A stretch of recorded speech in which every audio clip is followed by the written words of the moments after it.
മുഖ്യമന്ത്രിയായിരുന്നപ്പോൾ 102 കിട്ടി. അല്ല, അദ്ദേഹം തന്നെ ഇരിക്കുന്നതാണ് UDF കുറച്ചുകൂടെ സൗകര്യം. ഇനി അദ്ദേഹം പ്രതിപക്ഷ നേതാവായി കൂടി ഇരുന്നാൽ മിക്കവാറും അസംബ്ലി തൂത്തുവായിരുന്ന അവസ്ഥയിൽ ഞങ്ങളെത്തും. ശക്തമായിട്ട് പ്രതിപക്ഷം വേണമെന്നാണ് ഞങ്ങൾ എപ്പോഴും ആഗ്രഹിക്കുന്നത്. ശ്രീ രമേശ് ചെന്നിത്തല എല്ലാ കാലത്തും ഹൈക്കമാൻഡിന്റെ നിലപാടുകളെ അംഗീകരിക്കുകയും ഒരു അച്ചടക്കമുള്ള കോൺഗ്രസ്സുകാരനായി പ്രവർത്തിക്കുകയും ചെയ്ത വ്യക്തിയാണ്. അദ്ദേഹത്തിനെ പോലെ ഒരാൾ ക്യാബിനറ്റിൽ ആവശ്യമാണ്. അത് ഹൈക്കമാൻഡും രമേശുമായിട്ട് തീരുമാനിക്കേണ്ട കാര്യമാണ്. രമേശ് ചെന്നിത്തലയ്ക്ക് പാർട്ടി കൊടുക്കേണ്ട എല്ലാ പരിഗണനയും നൽകിയിട്ടുണ്ടെന്ന് രാജ്മോഹൻ ഉണ്ണിത്താൻ MP. കോൺഗ്രസ് ഹൈക്കമാൻഡിന്റെ തീരുമാനം സ്വീകരിക്കാനും നിരാകരിക്കാനും ചെന്നിത്തലയ്ക്ക് അവകാശമുണ്ട്. അദ്ദേഹം ക്യാബിനറ്റിൽ വേണമോ എന്ന് തീരുമാനിക്കേണ്ടത് മുഖ്യമന്ത്രിയും പാർട്ടിയുമാണെന്നും ജനങ്ങളുടെയും പിന്തുണയും വിശ്വാസവും നിലനിർത്തേണ്ട ഉത്തരവാദിത്വം മുഖ്യമന്ത്രിക്കാണെന്നും അദ്ദേഹം പ്രതികരിച്ചു.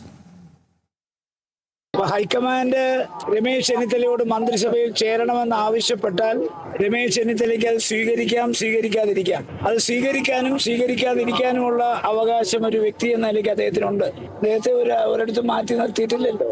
അദ്ദേഹം എത്ര വർഷത്തെ സീനിയോറിറ്റി ഉണ്ട്. അദ്ദേഹം KSUവിന്റെ കേരളത്തിലെ പ്രസിഡന്റായിരുന്നു, NSCയുടെ പ്രസിഡന്റായിരുന്നു, കേരളത്തിലെ യൂത്ത് കോൺഗ്രസ് പ്രസിഡന്റായിരുന്നു, അദ്ദേഹം ദേശീയ യൂത്ത് കോൺഗ്രസ് പ്രസിഡന്റായിരുന്നു.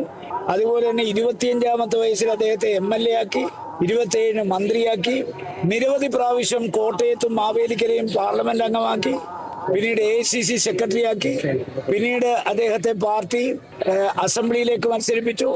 9 വർഷക്കാലം KPC പ്രസിഡന്റായിരുന്നു. അതിനുശേഷം ഉമ്മൻചാണ്ടിയുടെ ക്യാബിനറ്റിൽ ആഭ്യന്തരമന്ത്രിയായിരുന്നു. അതുപോലെ തന്നെ അദ്ദേഹം പിന്നീട് പ്രതിപക്ഷ നേതാവായി വന്നു.